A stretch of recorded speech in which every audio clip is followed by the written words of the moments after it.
स्वस्थ भारत के जीवंत फोन इन कार्यक्रम में आप सभी का बहुत बहुत स्वागत है। नमस्कार। कहते हैं कि नज़रें नेमत हैं ऊपर वाले की और इन्हीं से सारी दुनिया लगती है हसीन। ये ना हो तो हो जाए सारी ज़िंदगी गमगीन। जी हाँ, हमारी नज़रें, हमारी आँखों का क्या महत्व है हमारे लिए, ये हम सब जानते हैं। और इसका महत्व जानना है तो बस कुछ सेकंड्स के लिए अपनी आंखें बंद कर लीजिए और कैसा महसूस होता है ये जानने की कोशिश कीजिए। तभी हम समझ पाते हैं कि हमारी आँखों की देखभाल करना कितना ज़रूरी है, और अगर हम देखभाल नहीं करते हैं तो क्या क्या समस्याएं हो सकती हैं, और बढ़ती उम्र के साथ किस किस तरह की समस्याएं आँखों में हो सकती हैं। बहुत सारी समस्या हैं, आप उनसे संबंधित भी सवाल पूछ सकते हैं, लेकिन आज मुख्य रूप से जो हमने विषय चुना है वो है मोतियाबिंद। ये क्या है और क्या इसके लक्षण हैं, कारण हैं, क्या उपचार हैं, कैसे हम इसकी रोकथाम कर सकते हैं, ये सारी बातें आप जानना चाहते हैं। और इसी के लिए हमने आज फ़ोन इन कार्यक्रम का आयोजन किया है। आप हमसे फ़ोन करके सवाल पूछ सकते हैं मोतियाबिंद के बारे में। तो इससे पहले कि हम अपने एक्सपर्ट से आपकी मुलाकात करवाएं, सबसे पहले आप हमारा फ़ोन नंबर नोट कर लीजिए। हमारा फ़ोन नंबर है 0651228607। फ़ोन नंबर एक बार फिर से बता देते हैं, 065122822607। तो चलिए आप इसी नंबर पर हमें फ़ोन करें और अब आपकी मुलाकात हमारे विशेषज्ञ से करवा देते हैं। आज हमारे साथ हैं डॉक्टर प्रीतीश प्रणॉय, जो कि सदर हॉस्पिटल रांची में कार्यरत है नेत्र रोग विशेषज्ञ के रूप में। डॉक्टर साहब, आपका बहुत बहुत स्वागत है हमारे कार्यक्रम में। नमस्कार। नमस्कार सभी दर्शकों को मेरे तरफ से नमस्कार जी। सर, बहुत बहुत स्वागत करते हुए, जब हमने दर्शकों को अपना फ़ोन नंबर दे ही दिया है, विषय भी बता दिया है कि आंखों से संबंधित सवाल कर सकते हैं, मोतियाबिंद से संबंधित जो सवाल है वो खास करके कर सकते हैं। और हमारा देखिए फ़ोन नंबर दिया नहीं कि एक दर्शक जुड़ गए हैं हमारे फ़ोन लाइन से, उनका सवाल लेते हैं सर। Hello hello. हाँ जी, नमस्कार। कौन बोल रही हैं? अच्छा, सुनीता सिन्हा जी बरियातू से बोल रही हैं। सवाल करिए। संगीता। अच्छा, संगीता जी सवाल करिए। मेरा यह था सवाल कि क्या मोतियाबिंद के ऑपरेशन के बाद आदमी रोशनी लौट आती है क्या? जी, बहुत अच्छा सवाल है संगीता जी। मोतियाबिंद एक ऐसा बीमारी है जिसकी अगर सफल ऑपरेशन हो तो रोशनी, पूरा जो बचपन का जैसा रोशनी होता है वैसा रोशनी वापस आ जाती है। इसी में है, जैसा पर्दा अगर उनका सब ठीक रहे तो रोशनी आने की संभावना 100%, 99 to 100% की होती है। जी बिल्कुल। बताइए, एक ऐसी ऑपरेशन इसके माध्यम से ये पूरी तरह से ठीक होने वाली समस्या है, लेकिन इससे पहले कि और दर्शक हमसे जुड़े हैं, मैं एक जल्दी से सवाल कर लेती हूँ आपसे कि जो मोतियाबिंद के जो उत्पन्न होते हैं, ये जो मोतियाबिंद पे होते हैं, वो कब शुरू होते हैं? मोतियाबिंद एक एज रिलेटेड डिजीज़ है। ये जनरली उम्र से होता है। ये जैसे जैसे उम्र बढ़ता है, हमारे बाल ग्रे होते हैं, वैसे ही हमारा मोतियाबिंद है क्या, हमारे आँख में एक स्ट्रक्चर है लेंस, जो पारदर्शी होते हैं। अच्छा। ड्यू टू एजिंग वहाँ बने होते हैं क्रिस्टलाइन प्रोटीन से, तो उसमें जब डीनेचर होता है, जो पारदर्शिता उसमें नहीं खत्म होके उसमें ओपेसिटी आते हैं, उसको हम लोग मोतियाबिंद बोलते हैं। अच्छा, तो इसमें किस अवस्था में मतलब इसकी शुरुआत हो सकती है? शुरुआत इसका बेसिकली हम लोग देखते हैं, जो रेगुलर आजकल लॉन्गेविटी, लाइफ एक्सपेक्टेंसी सबका बढ़ा हुआ है। तो 50 ईयर्स 50 ईयर्स से हम लोग देखना शुरू कर देते हैं। पर ये बचपन में भी, जैसे बच्चा जब जन्म लेता है उस कंडीशन में भी शुरू हो जाता है, जिसको हम लोग कॉन्जेनिटल कैटरैक्ट कहते हैं। ये बचपन से लेके ओल्ड एजेस तक होता है। जनरली ये ओल्ड एजेस की बीमारी है, लेकिन देयर आर बहुत सारे कारण हैं, जिससे चोट लगना हुआ, बहुत सारे कारण हैं, जैसे शुगर हुआ, डायबिटीज़ हुआ, जिससे ये पहले भी उत्पन्न हो सकती है। अच्छा, बेसिकली ये ओल्ड एज बीमारी है।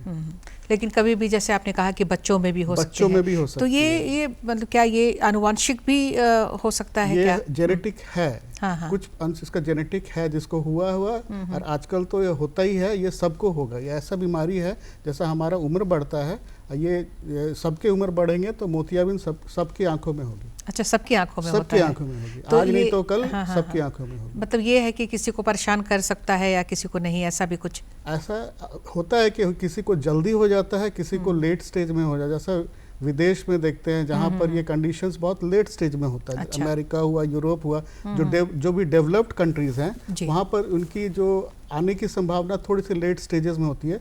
बट भारत में ये बहुत जल्दी आ जाता है बिकॉज हमारे यहाँ पर एक मोस्ट इम्पॉर्टेंट कॉज भी आता है कि हम यहाँ पर यूवी रेज बहुत ज़्यादा रहता है। अच्छा।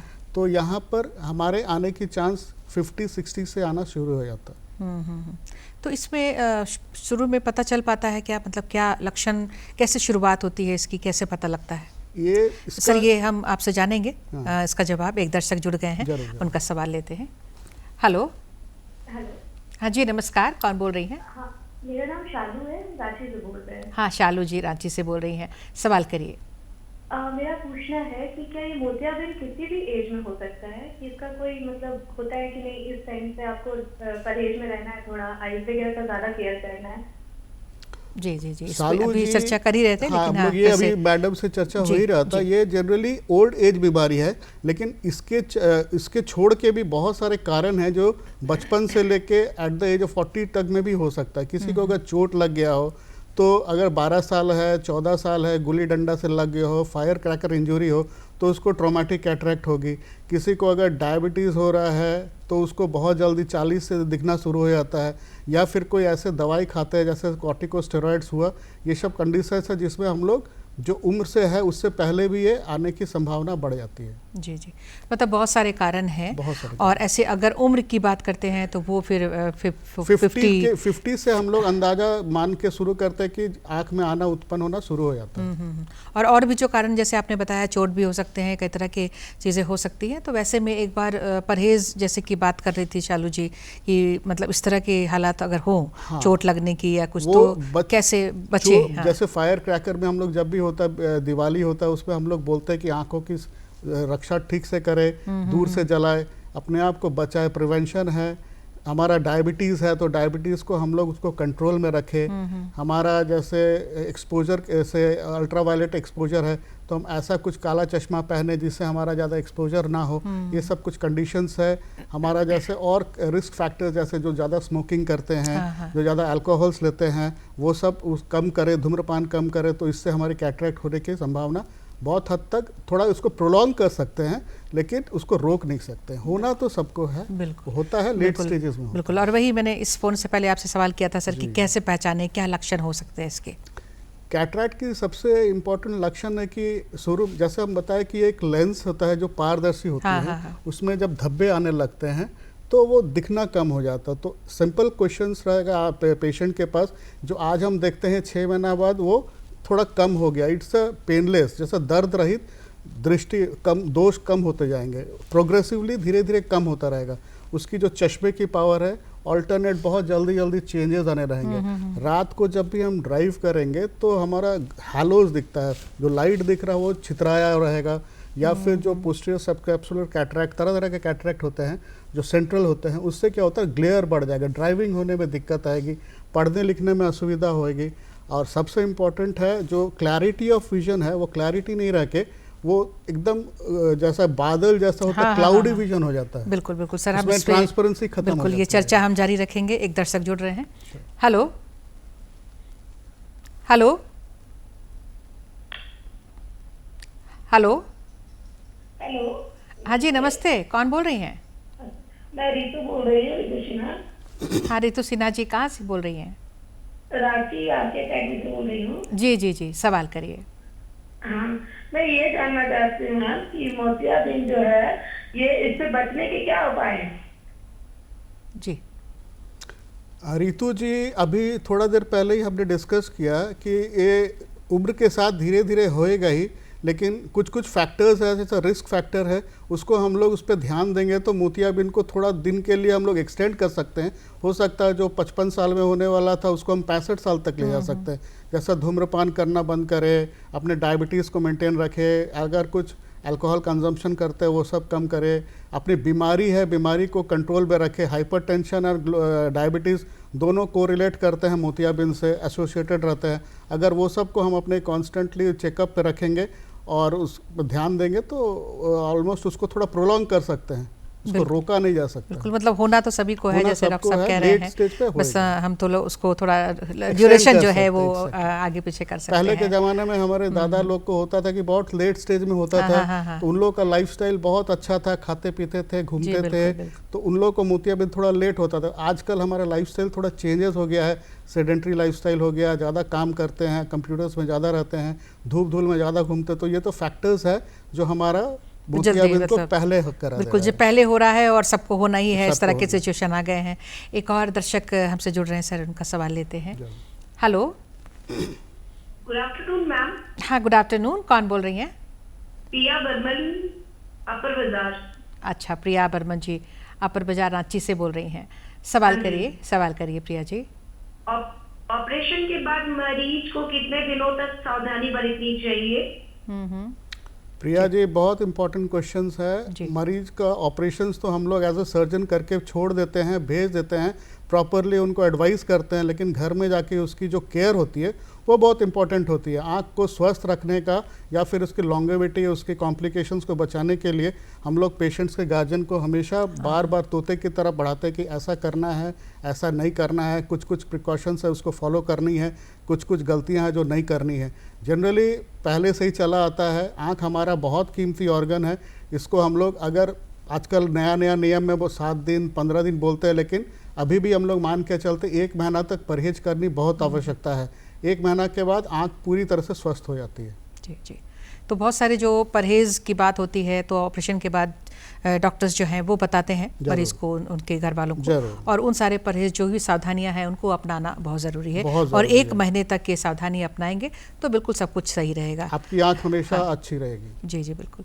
तो ये जो सर इस फ़ोन के पहले आप लक्षण के बारे में बता रहे थे और बहुत सारे कारणों के बारे में बता रहे थे कि क्यों इस तरह के हालात अभी हो रहे हैं कि जल्दी हो रहे हैं मोतियाबिंद। आपने बताया ये लक्षण में जो जैसे बादल की जैसा धुंधला दिखाई देने लगता है, तो वो दोनों आँख में होता है या एक आंख में होता है, या फिर जैसे एक आंख में है तो उसके कोई कॉर्नर्स में हो सकते हैं, या पूरा आंख में वैसा दिखाई देता है? क्या किस तरह का सिम्टम होता है? मोतियाबिंद का बहुत सारे माने उसके क्लासिफिकेशंस होते हैं। बिल्कुल, हाँ। जैसे एक हो गया न्यूक्लियर स्क्लेरोसिस हम लोग बोलते हैं, एज सच पूरा लेंस में उसकी ओपेसिटी आती है।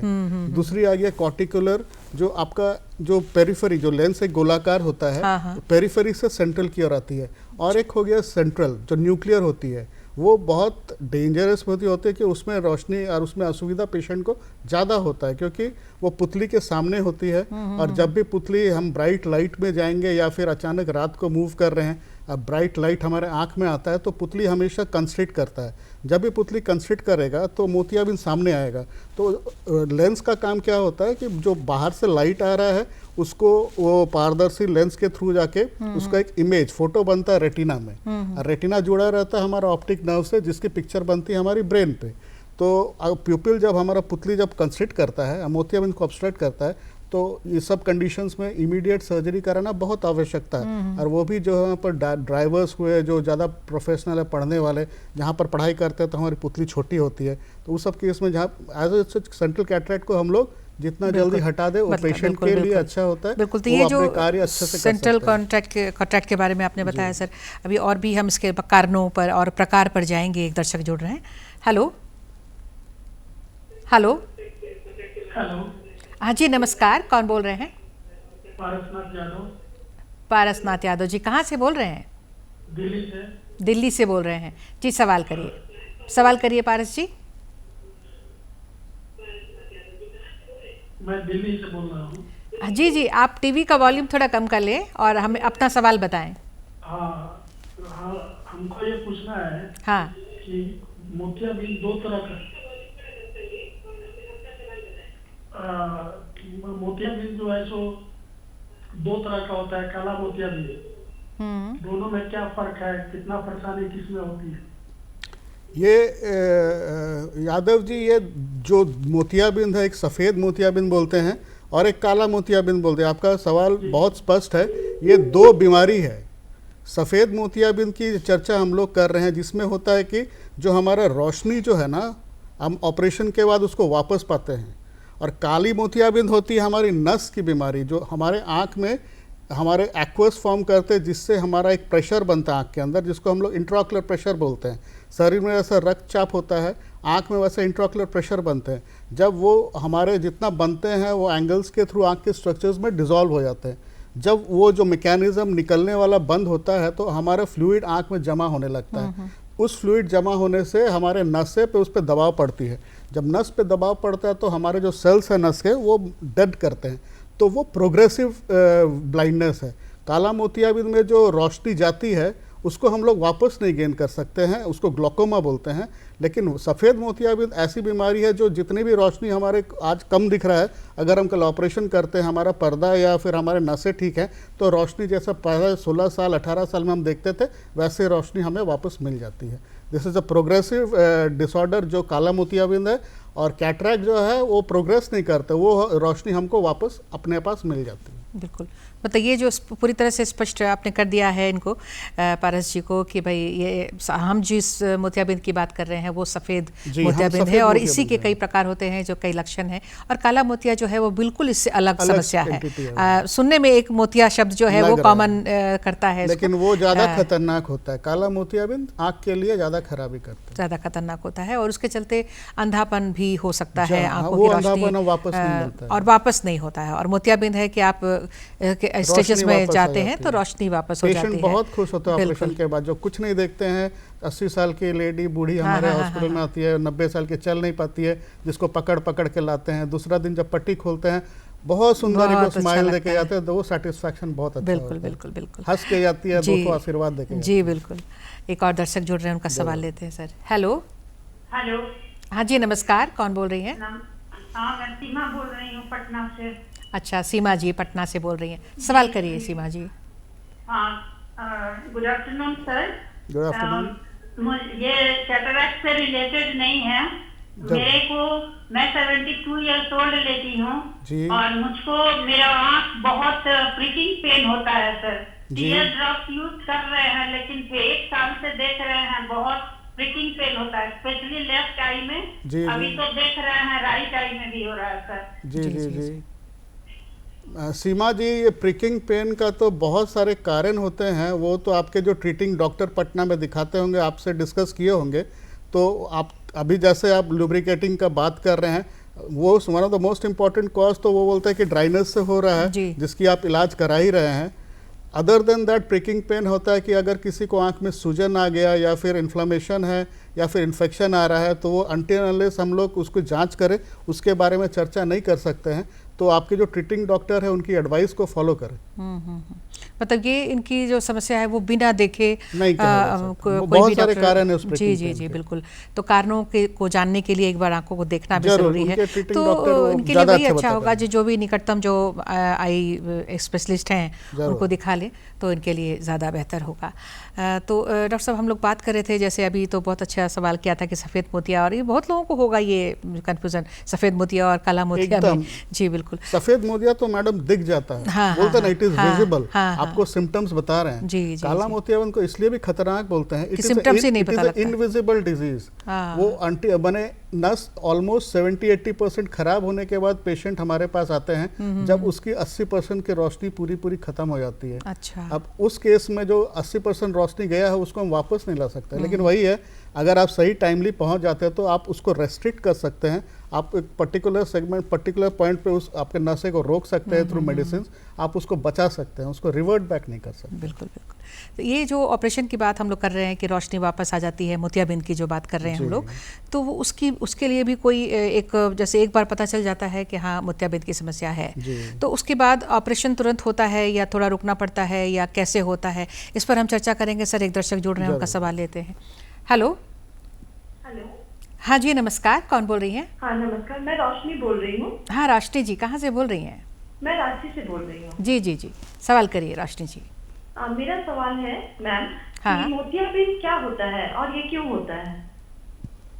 जी जी जी बिल्कुल। शुरुआत ही हमने इसी सवाल से की थी, मोतियाबिंद क्या होता है, क्यों होता है, लेकिन शॉर्ट में अगर आपने सवाल किया ही है तो डॉक्टर साहब जल्दी से बता देंगे। मोतियाबिंद एक बीमारी है जो हमारे आँख में अंदर एक लेंस होता है, वो ट्रांसपेरेंट रहता है। ड्यू टू एजिंग के चलते वो ट्रांसपेरेंसी लूज होती है, उसमें ओपेसिटी आता है, उसको हम लोग बोलते हैं कैटरैक्ट या मोतियाबिंद। इसके बहुत सारे कारण हैं। बेसिकली एजिंग, जो उम्र है वो एजिंग है और सबसे इम्पोर्टेंट कॉज है कैटरैक्ट होने का। अपार्ट फ्रॉम दैट, जैसे चोट लगना हुआ, शुगर हुआ, बीपी हुआ, कोई दवाई खा रहे हैं, या फिर हम बहुत एक्सपोजर धूप वाले एरिया में रहते हैं, या फिर हम ज़्यादा जैसे रिस्क फैक्टर्स स्मोकिंग या अल्कोहल से इंडिकेटेड है, तो उस केसेस में मोतियाबिंद होने की संभावना ज़्यादा बढ़ जाती है। बिल्कुल। तो ये इन्हें जवाब तो मिल गया होगा। और अब मेरे सवाल के जवाब की बारी है सर। मैंने पूछा था आपसे कि जब ऑपरेशन एक बार पता चल जाता है मोतियाबिंद, तो फिर ऑपरेशन कब होता है? ये हमारे जब हम लोग एग्जामिन करते हैं एक पेशेंट को, एक पेशेंट हमारे रास्ते पे आया, हम उसको अपने इंस्ट्रूमेंट स्लिट लैम्प में बैठाए, तो डिफरेंट टाइप्स ऑफ कैटरैक्ट हमको पता चलता है। बहुत सारे ग्रेडिंग्स होते हैं कैटरैक्ट के। जैसे एक मैच्योर कैटरैक्ट आया, मैंने एकदम उसको कुछ नहीं दिख रहा है, जस्ट लाइट भी देख रहे हैं, उसको तो विल गो से कि आप इमरजेंसी कल भर्ती हो जाओ, आज भर्ती हो जाओ, कल आपको ऑपरेशन करेंगे। क्योंकि जो मैच्योर कैटरैक्ट है उसको हम ज़्यादा दिन तक आँख के अंदर रख नहीं सकते हैं। वो आँख के अंदर रहेगा तो सफ़ेद मोतियाबिंद से उसको काला मोतियाबिंद में कन्वर्ट होने में ज़्यादा भी समय नहीं रहेगा। मतलब ये आप कह रहे हैं कि मैच्योर जो हो गया उसको इमीडिएटली हम लोग ऑपरेट करते हैं। बाकी के बारे में हम जानेंगे। जो पटना से हमसे अभी जुड़ी थी सीमा जी, उनका सब फिर से एक बार सवाल हम लेते हैं, जुड़ रही हैं हमसे। हेलो। हेलो। हाँ जी, सवाल करिए। सर, मेरा जो प्रिकिंग पेन हो रहा था सर, मैंने बोला तो वो मेरे को टीवी देखने के समय सिर्फ होता है। मैडम, तब आप एक बार काइंडली अपना चश्मा फिर से जांच कराएं, और जो लुब्रिकेटिंग जो आप यूज़ कर रहे हैं, हो सकता है उसकी कंसंट्रेशन को भी कम है। हम लोग लुब्रिकेशन उसको और उसकी फ्रीक्वेंसी को बढ़ा सकते हैं, और जो हायर कंसंट्रेशन का लुब्रिकेंट है उसको हम लोग आँख में इंस्टॉल कर सकते हैं। हो सकता है इससे आपकी जो प्रिकिंग सेंसेशन है वो कम हो जाए। बिल्कुल। तो एक बार दिखाकर एक बार जो सोल्यूशन यूज़ कर रही हैं उनको एक बार फिर से रीचेक करा लें तो बेहतर होगा। और आंखों की भी कई बार पावर की भी समस्या होती है, उससे भी टीवी वगैरह देखने में या कुछ में हो सकती है, इस तरह बहुत असुविधा होता है। या फिर हमारा ड्राइनेस के चलते हमारा टीयर फिल्म अगर ठीक से बनेगा नहीं, तो जो क्लैरिटी से दिखना चाहिए वो क्लैरिटी से देखेंगे नहीं, हमारा आँख ज़्यादा काम करेगा। जहाँ पर हमारा आँख ज़्यादा काम करेगा तो पेन की उत्पत्ति होगी, वो दर्द की ओर ले जाएगा। तो ड्राइनेस एक बहुत इंपॉर्टेंट कॉज है जिसको हम लोग को बिल्कुल। और आज के समय में ड्राइनेस की समस्या तो बहुत ज़्यादा है। इस उम्र में 45-50 के ऊपर तो ड्राइनेस और ज़्यादा बढ़ जाती है। जी। बिल्कुल। तो सर आप बता रहे थे कि जैसे मैच्योर्ड अगर मोतियाबिंद है तब तो आप तो इमीडिएटली ऑपरेट करते हैं। फिर हम लोग एग्जामिन करते हैं द कंडीशन, किस तरह का कैटरैक्ट है। अगर न्यूक्लियर स्क्लेरोसिस जो बोला थ्रू आउट कैटरैक्ट है, उसमें बीच का है, तब हम लोग पेशेंट के ऊपर छोड़ते हैं कि आपको कार्य करने में अगर असुविधा हो रहा है। आज के डे में इंडिकेशन कैटरैक्ट कैसे करते हैं, आप हमारे पास आए, हमको डॉक्टर साहब देखने में असुविधा हो रहा है, हमको गाड़ी चलाने में असुविधा हो रहा है, हम अपना नॉर्मल एक्टिविटी करने में अगर आपको दिक्कत हो रही है तो आप सर्जरी में जाइए, या फिर आपको कोई असुविधा नहीं हो तो आप 6 महीना रुक के करा सकते हैं। मतलब थोड़ा सा समय भी मिल जाता है सोचने के लिए। लेकिन मैच्योर केस में हम लोग उसको नहीं करते हैं, उसको इमीडिएटली करते हैं। और एक केस जहाँ पर जैसे आपको पहले भी चर्चा में आया था, सेंट्रल कैटरैक्ट जहाँ पर भी है, वहाँ पर डॉक्टर्स देखते हैं कि उस पेशेंट का अगर उसको ऑपरेशन की आवश्यकता नहीं करेंगे तो उसकी वर्क एक्टिविटी में दिक्कत आ सकती है, उसकी जो तब फिर करना पड़ता है, एक्सीडेंट होने की संभावना बढ़ जाता है। तो उसको हम लोग इंडिकेट करते हैं कि आप करा लीजिए, आपके लिए अच्छा है, और आपके साथ जो आप ड्राइवरी कर रहे हैं, और इसमें कितने लोगों की कितनी सहभागिता होती है, ये हम बातें करेंगे आपसे। एक दर्शक जुड़ रहे हैं, उनका सवाल लेते हैं। हेलो। हाँ जी, नमस्कार, कौन बोल रही हैं? जी, मैं गायत्री बोल रही हूँ। हाँ गायत्री जी, कहाँ से बोल रही हैं? मैं रांची से बोल रही हूँ मैम। जी, सवाल करिए। मैं जानना चाहती थी मोतियाबिंद के शुरुआती लक्षण क्या है? गायत्री जी, बिल्कुल। हम हो सकता है टीवी देर से देखना शुरू किया होगा हमारा कार्यक्रम, इन्होंने जल्दी बता दीजिए। मोतियाबिंद की सबसे इनिशियल सिम्टम्स होती है कि हमारे ग्लासेस जो हम पहन रहे हैं उसमें फ्रीक्वेंटली बहुत जल्दी चेंजेस आ रहे हैं, या फिर जो रोशनी हम जो देखते थे 6 महीना पहले, आज वो थोड़ा सा और डिमिनिश्ड धूमिल हो जा रहे हैं, क्लाउडी विजन आ रहा है, या फिर रात को जब हम ड्राइविंग कर रहे हैं तो जो लाइट सामने से आता है वो सिंगल नहीं दिख के छितराया हुआ लगे, जिसको हम लोग हैलोज या ग्लेयर बोलते हैं। वो सब कंडीशंस अगर होती है तो हम लोग को पता चलता है कि हो सकता है हमारे आँख में मोतियाबिंद की उत्पत्ति हो रही है। और सबसे इम्पॉर्टेंट है एक उम्र, 50 साल 60 साल की हो रही है तो ऑब्वियसली ये कंप्लेंट्स एसोसिएट होते रहे, हम सोच सकते हैं कि हाँ हमको मोतियाबिंद के ही लक्षण है, ये अब सोचा जा सकता है। बिल्कुल, तो मोतियाबिंद के ऑपरेशन की बात हम लोग कर रहे थे। कई बार तो इमीडिएटली करते हैं, कई बार आप पेशेंट पर छोड़ते हैं, तो फिर पेशेंट भी फिर समय पर आते हैं, पहुँचते हैं। अभी क्या है ऑपरेशन का? पेशेंट आँख सबको प्यारा होता है, जी जी, हमारा काम है रास्ता दिखा देना मैडम। और उसके बाद किसी केस में तो जैसे बोले कि इमीडिएटली कराना, उसमें तो हम प्रेशर मारते हैं, हाँ। लेकिन दूसरी ओर छोड़ देते हैं पेशेंट के ऊपर। हाँ, पेशेंट अपने सुविधा अनुसार, it's not an emergency surgery, it's a routine plan surgery. बढ़िया से प्लान करके एक बार ऑपरेशन करना है, बार बार करेंगे नहीं। समय उनको भी मिलता है, समय डॉक्टर्स को भी मिलता है, एक सामंजस्य बनती है। जी, उसके पहले हम लोग कुछ इन्वेस्टिगेशंस करते हैं। लेंस जो हमारे इम्प्लांट करते हैं ऑपरेशन में, हमारे आजकल लेंस इम्प्लांट सब चीज में होता है, वही हमारे रोशनी को और सुदृढ़ करते हैं, लेंस की पावर निकालते हैं। जो इन्वेस्टिगेशंस कुछ investigation, blood pressure, blood sugar, वो सब करने के बाद जब हम लोग देखते हैं कि सब ठीक है, जनरली पेशेंट भी रेडी है गो फॉर सर्जरी, हम एक डेट देके उनको ऑपरेशन करते हैं। बिल्कुल, तो ये मतलब ऑपरेशन एक बार हो जाता है, तो उसके बाद जो सावधानियां बरतनी चाहिए उनकी बात तो हम लोग सबसे पहले की है। एक हमारे दर्शक ने पूछा था कि उसके बाद जो फिर से होने के चांसेस होते हैं क्या इसमें? मोतियाबिंद एक बार हो जाने के बाद दोबारा नहीं होता है, लेकिन आजकल एक कंडीशंस आता है आफ्टर कैटरैक्ट उसको बोलते हैं। जो लेंस हम लोग इम्प्लांट करते हैं, हर केस में नहीं, 20 to 30% में आफ्टर कैटरैक्ट होने की, डेवलपमेंट होने के चांसेस स्टडीज में आए हैं। उसमें क्या होता है ना, लेंस के पीछे एक झिल्ली बनता है जी। वो झिल्ली बेसिकली बनता है क्या, जब हम लोग लेंस एक बैग में इम्प्लांट करते हैं तो हमारे जो रिमेनिंग सेल्स है वो फिर से ग्रो करने लगते हैं। अच्छा। ग्रो करके एक झिल्ली बनाते हैं, तो वही लेंस का काम क्या है, ट्रांसपेरेंसी। अब झिल्ली आ जाएगा तो फिर रोशनी मेरा ऑब्स्ट्रक्ट रहेगा, तो उसको हम लोग आफ्टर कैटरैक्ट बोलते हैं। उसकी treatment is very simple, 2 minutes का ट्रीटमेंट होता है, जिसको लेजर से कैप्सुलोटोमी बोलते हैं। और एक बार कोई कैप्सुलोटोमी कर देते हैं तो दोबारा आफ्टर कैटरैक्ट भी नहीं होता है जी। तो होता भी है तो आफ्टर कैटरैक्ट होता है, और एक बार उसकी ट्रीटमेंट कर दिया तो दोबारा और कुछ नहीं होता है। बिल्कुल, एक दर्शक जुड़ रहे हैं sir. Hello hello hello hello, हाँ जी, नमस्ते, कौन बोल रही हैं? हम जानवी। जानवी जी, कहाँ से बोल रही हैं? रांची से बोल रही हैं जी। सवाल करिए जानवी जी। मोतियाबिंद के ऑपरेशन में कितने समय लगते हैं? बिल्कुल जानवी जी, मोतियाबिंद के ऑपरेशन में समय की मापदंड ऑपरेशन करने वाले सर्जन के ऊपर से होती है, या फिर आँख किस तरह का है, कितना कॉम्प्लिकेटेड है।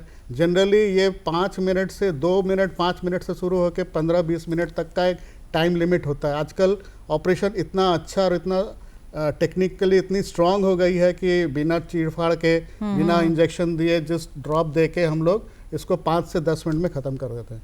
बिल्कुल, तो ये डिपेंड करता है सर्जन पे, और ये डिपेंड करता है कि किस सिचुएशन में जो है वो पेशेंट आया है ऑपरेशन के लिए, इस पर डिपेंड करता है। और आजकल तो मोतियाबिंद की सर्जरी, सही बात है, बहुत आधुनिक तकनीक जो इस तरह की आ गई है, तो बहुत ही आराम हो गया है सभी पेशेंट को। आप चूँकि सदर हॉस्पिटल में कार्यरत हैं सर, तो ये भी दर्शकों को बताना ज़रूरी होगा कि वहाँ पर अगर मोतियाबिंद जैसी समस्या को लेकर लोग जाते हैं तो किस किस तरह की सुविधाएँ हैं, ऑपरेशन की क्या सुविधाएँ हैं, खर्च की क्या है, प्रावधान है, निःशुल्क होता है, क्या होता है? ये बोलना मेरे लिए बहुत ज़रूरी है। हम सरकारी अवस्था में बैठे हुए हैं जी जी, और ये अभी मेरा 1 साल ही हुआ रांची आया हो सदर हॉस्पिटल में। तो आज सिंपल सी बात है, एक पेशेंट अगर एक आँख का करवा के जाते हैं तो 15 से 20 दिन में वो दूसरी आँख भी करवा लेते हैं। अच्छा। इतनी खुश होते हैं, यहाँ की सेवा, यहाँ का फैसिलिटी, यहाँ के व्यवहार, यहाँ का दवा, यहाँ पर निःशुल्क सब कुछ होता है। हम आयुष्मान सेवा से भी काम करते हैं, जिसके पास आयुष्मान नहीं है उसको विदाउट आयुष्मान के भी हम लोग काम करते हैं। पैसा की कहीं लेन देन की आवश्यकता नहीं है। पेशेंट आते हैं, हम उसको एग्जामिन करते हैं, उसकी जांच फ्री में होती है, हम उसको एडमिट करते हैं, एक खाना पीना सब फ्री रहता है, बेड रहता है। हमारे बोलने में हमको थोड़ी खुशी होगी कि झारखंड में जितने भी सदर हॉस्पिटल हैं, apart from medical colleges also, RIMS छोड़ के हमारे सदर में ही हम लोग फेको इमल्सिफिकेशन से सर्जरी करते हैं। और आयुष्मान के जितने भी पेशेंट्स हैं हम लोग सब में फेको करते हैं। फेको एक ऐसी विधि है जो जल्दी ऑपरेशन के बाद जल्दी भी ठीक भी हो जाती है, उसकी रिकवरी रेट भी अच्छी होती है, और मतलब ये सारी जो सुविधाएं सब हैं फैसिलिटी आप लोग को सदर हॉस्पिटल में मिल रही है। बिल्कुल, अब समय नहीं है, आराम से आइए और हम यहाँ पर ऑपरेशन करा के जाएंगे। बिल्कुल, बहुत खुशी की बात है। तो अब समय इजाज़त नहीं दे रहा सर कि और फ़ोन कॉल लें या सवाल पूछे, तो आप यहाँ पर आए, आपने अच्छी जानकारियाँ दी हैं, आप यहाँ पर उपस्थित हुए हमारे साथ, आपका बहुत बहुत धन्यवाद। नमस्कार। धन्यवाद, थैंक यू मैडम। आप सभी दर्शकों को भी बहुत बहुत धन्यवाद। नमस्कार। नमस्कार।